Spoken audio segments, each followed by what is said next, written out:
বাংলার ভিতর থেকে কৃষকরা এগুলি বলে গ্যান্ডারি। গ্যান্ডারি এমন একটা জিনিস কোরআনের মধ্যে আছে, খুব পবিত্র। গ্যান্ডারি খাওয়া সন্ন্যত। তাহলে গ্যান্ডারির মধ্যে অনেক গুণগান আছে, রোগ অনেক করে গরু করে।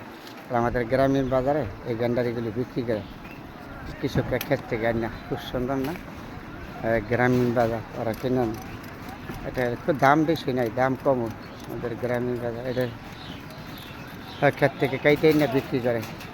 গ্যান্ডারি অনেক নেহামত, অনেক সুন্দর, বইলে শেষ করা যাবে না গ্যান্ডারির কথা। গ্যান্ডারির সম্পর্কে কোরআনেও আছে, গ্যান্ডারির রস পবিত্র।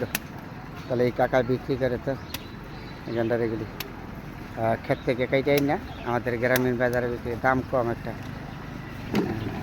15 টাকা 20 টাকা করে বিক্রি করে কাকা।